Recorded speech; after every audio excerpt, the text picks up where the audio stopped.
All right, welcome in and Merry Christmas, Happy Hanukkah, Happy Holidays, whatever it is you celebrate. We all celebrate football, and we had two very interesting, very compelling games on Netflix today. We're going to break everything down by the stats, but I want to just talk about what we witnessed from kind of a macro perspective. For starters, on Netflix, the games were done very well, in my opinion. After the Tyson Jake Paul fight and everything happening with Netflix, there was some, ooh, how are they going to be able to manage the NFL games? And listen, they handled it well. They did really, really well. No buffers. Felt like your traditional CBS Fox broadcast. I thought it was pretty well done. The father and son Eagle duo calling two separate games was a really nice moment. The Beyonce halftime show, like Netflix went all out here, and I thought it felt pretty good. I thought it felt good. Everybody has Netflix, so I know when the NFL started putting one of the playoff games on Peacock, a lot of people complained. I don't know. In 2024, going into 2025, if you don't have Netflix, I'm a little confused, if I'm being honest here. And they put Patrick Mahomes, Travis Kelsey, the Chiefs versus the Pittsburgh Steelers, one of the marquee franchises. Then, of course, we had Lamar Jackson, two-time MVP, the Ravens, and a Houston Texans team that has a pretty young core, good fan base in Texas. Beyonce hometown, get her there for the halftime show. All really, really well executed by Netflix. Now, I want to start and I want to talk about the Ravens Texans game because it's a little bit more fresh in my mind. Lamar Jackson, man, you asked me 2 weeks ago. I told you the MVP conversation was finished. And just the last 2 weeks, watching Lamar absolutely control games against Pittsburgh and dominate there. And then this week against Houston, dominate. I just moved the Ravens up to my S tier, Super Bowl favorites tier on the tier list. And I said the defense really starting to impress me. They pitched a shutout. The only 2 points Houston scored was, of course, by their defense on a safety. And we'll talk about Houston more in a second, but this Ravens team looks more and more like a legit Super Bowl threat. And Lamar Jackson, every time you watch him play, he's controlling the game. He's like a great point guard in the NBA, where the whole game around him is just at his pace. That touchdown pass that he had to Isaiah Likely, where Daniil Hunter, one of the premier edge rushers in this league, was like, do I, go after Lamar? Do I stay back? Do I not let him juke me out? Like, whatever it is. Just the time that Lamar is able to buy with his presence and footwork, and that throw did a little turnaround before it got there, knew it was a touchdown. The 45-yard rushing touchdown that he had in this game, 48-yard, excuse me. The speed, the burst that this guy shows, he's unreal. In terms of just talent, you could argue he's the most talented player in the NFL. He was really, really good. Let me pull up some of the stats in this game. 31-2, like I mentioned. Lamar, 10 of 15, a 143.9 passer rating, 2 touchdowns, plus the rushing touchdown. So 3 touchdowns on the day, close to 250 total yards, it looks like there. Just have yourself a day. Lamar Jackson, the guy absolutely controlled the hell out of the game. Derrick Henry, I mentioned this with Saquon Barkley, with Josh Jacobs, with Derrick Henry. It feels like every time these guys are in prime time. But those 3 teams that invested in high-end running backs, knowing that they had good to great offensive lines, boy, is it doing dividends. Derrick Henry controlled this game off the jump, was the absolute tone setter, was just, for the first half, it was 9 yards a carry. He was just cruising through. 27 for 147 and a touchdown in this game. But Lamar Jackson, the likely play, the rushing touchdown he had, the scramble and throw to Mark Andrews for the 67-yard grab. It was just highlight play after highlight play, and the guy only completed 10 passes. He is playing at a very high level. And again, I think that they're going to give the MVP to Josh Allen.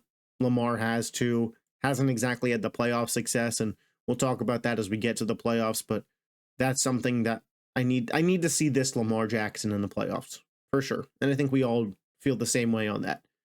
But the defense, Houston's got their problems, and we'll talk about it, but, they give them a goose egg on offense, and it didn't look, remotely close. So, short week, obviously, coming off the devastating Tank Dell injury, so I don't want to say there's no reason for Houston to not be on their A game, but this Baltimore defense, man, they're at the level that I think that they needed to be at to compete for a Super Bowl.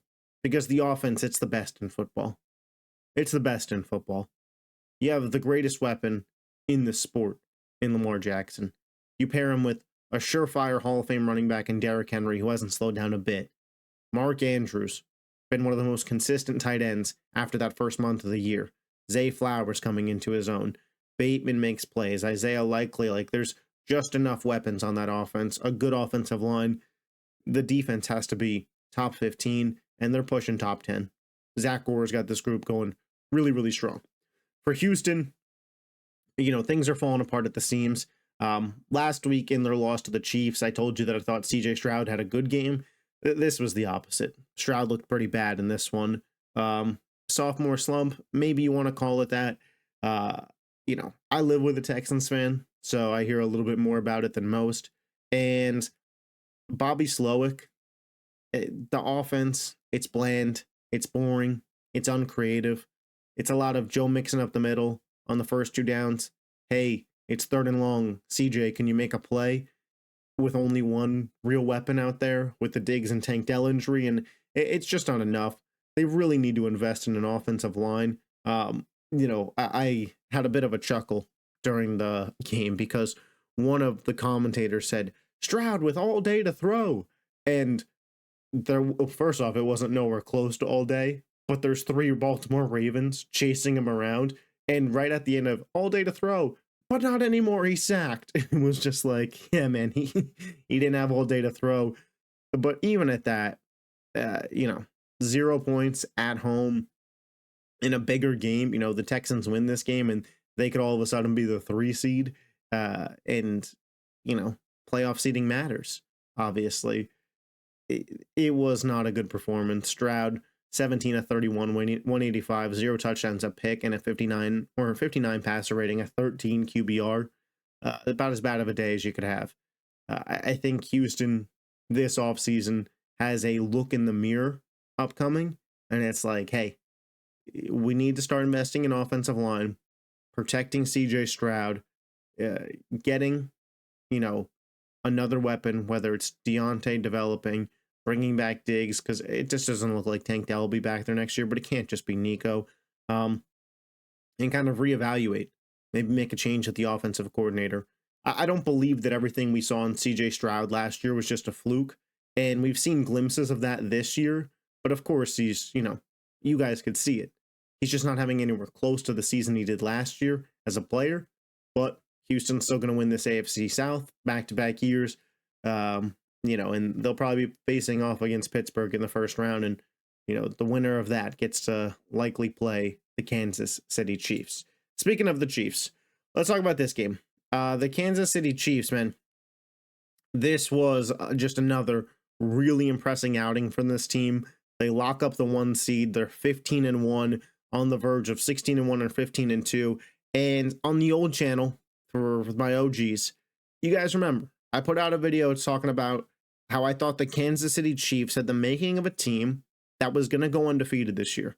And, it sounds ridiculous when you say it out loud, but when I was looking at that team with Mahomes, a healthy Pacheco, a healthy Rashee Rice, a healthy Marquise Hollywood Brown all season, the Travis Kelce that we thought we had coming into the season, Xavier Worthy as a draft pick, I thought this offense is going to be levels above where it's been in their last 2 Super Bowl runs. The defense is still really strong, and the schedule isn't that bad.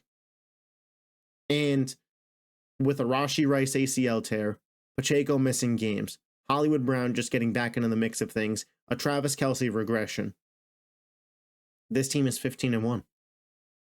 And I just don't think that the take that I had was that crazy. Patrick Mahomes, 29 of 38, 3 touchdowns, a 127 passer rating. The guy's an absolute stud. The guy is the cream of the crop. And he might be the first quarterback in NFL history to three-peat. That's how you have to feel leaving this game. Love them, hate them. The Chiefs know how to win.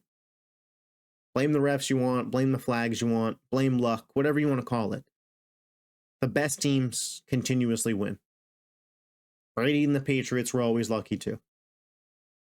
You know, I always think to myself, are people lucky, or do the same people just keep putting themselves in spots to succeed?